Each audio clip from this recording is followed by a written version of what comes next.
Hey guys, how's it going? Jacob here. It has been a long time since I have done one of these kinds of videos, but that's because the senior project was over, I graduated, all that, but this is something that I've wanted to do for a while, not directly related to engineering classes, but engineering in general nonetheless. In today's episode, I'm going to be telling you why you should join First Robotics. It is something that I did for most of my high school career. It was something that I definitely enjoyed, and it's something that you'll enjoy if you decide to do it as well. So, without further ado, let's go ahead and get started.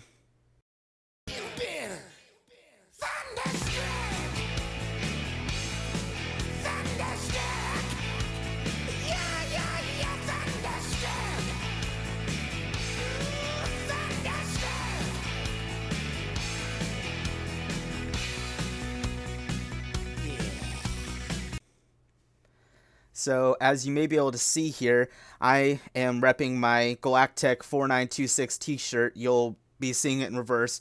But the point is that even though I'm not on the team post-graduation, I still like to show some support because I learned a lot from them.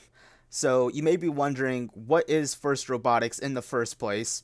It is an organization that promotes science, technology, engineering, mathematics, STEM in general, and it stands for Inspiration and Recognition of Science and Technology. It was first founded in 1989 by Dean Kamen and Woody Flowers, and their idea was that they wanted to be able to promote the ideas of gracious professionalism and cooperation. Basically, being able to compete with other people, but also be able to help other people. Because if you want to beat someone, you want to beat them while they're at their best. And they wanted to be able to promote science and engineering and all sorts of things to be just as popular as what you might see athletics to be. And thus, the first robotics competition was born. And they also have different levels for younger groups. First Tech Challenge for middle school, then they have First Lego Week and First Lego Week Junior for elementary school students. But I never did those, so my main experience is with First Robotics competition at the high school level. So whenever you first join the team, you're going to notice that there may be different teams.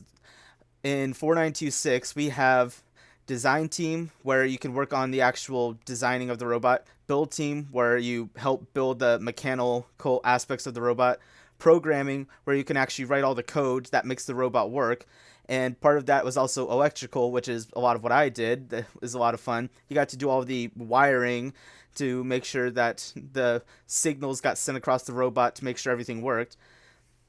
And then, even if you're not interested in that stuff, there's still other things outside of engineering on its own that you could do. You have business, where you can go speak with all your sponsors to try to raise money, and there's media to help spread awareness for your team. You can post on social media, you can take pictures at the competition, you can make sure that your team is just becoming more popular. And for most of the year, you're going to be in an off season where you can work on all sorts of different projects, improve upon what you've done. But when it comes to the actual build season, it starts on the first Saturday of January at the same time worldwide, so that everyone can know what the game is. And then after that, you are ready to go. You have 6 weeks for build season, and then you have stop build day in late February, where a lot of teams are going to be working up until the very last minute, because that stops at midnight, and you're going to have to go through the process of designing the robot. But before that, you're going to even have to come up with the strategy. You have to decide what you want to do, because for the game, there are so many different things you can do. Like for 2018's game, First Power Up, there was stuff you could do, like trying to actually place cubes on a switch or a scale. Or you could also try to put them through the exchange. Or if you wanted to get really iffy about it and go for the big goal, you could try to actually climb, which is very interesting. As you may be able to see here, this was an early model of what we did for our robot. It went through more changes as we went through competitions, but as you can see, you can get a basic gist of the things that we attempted to accomplish.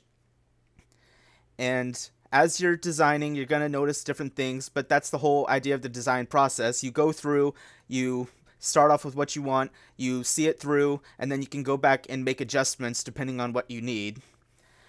And then whenever you get to the actual competition, you're going to have your drive team, which usually will consist of two people on the drive team actually controlling the robot, the driver who makes it move around, and the operator who can control various functions on the robot.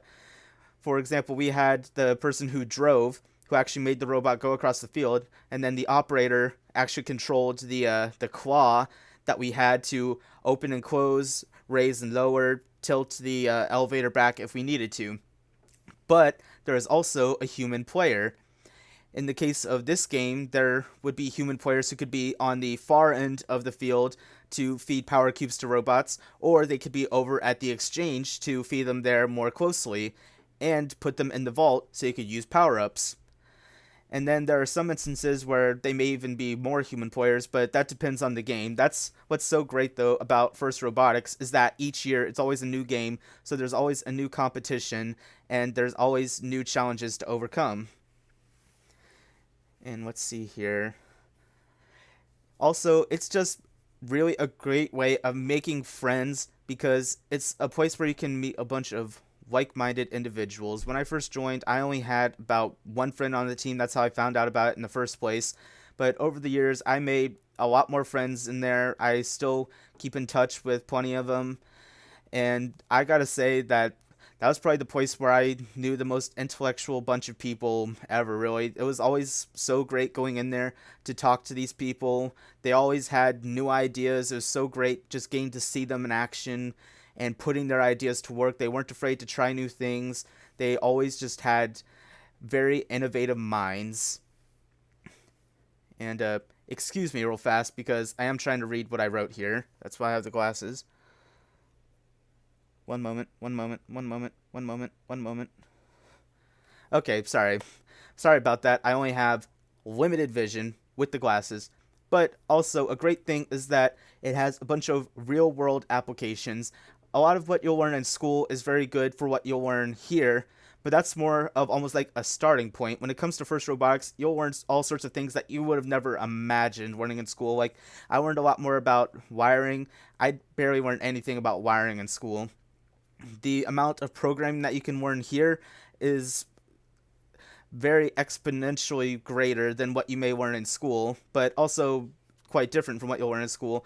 But you actually get to learn how to use all sorts of tools that you may not even find in some schools. And whatever you get out of First Robotics, you're going to be so much more prepared for a job that you're actually going to get because you learn so many skills that so many people might not even learn until they're in college.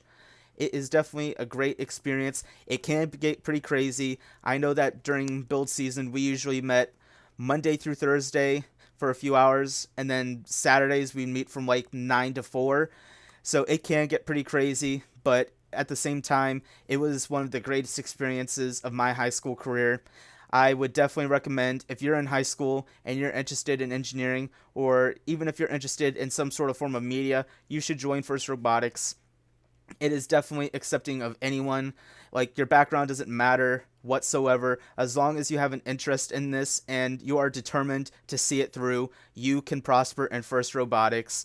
And I highly recommend that you try it out. It was worth it for me. I always say that if I had a time machine, the one thing I would do is I would go back in time and tell my 8th grade self, join First Robotics. That way I could have been there for all 4 years of high school instead of just 3. But hopefully I've convinced you.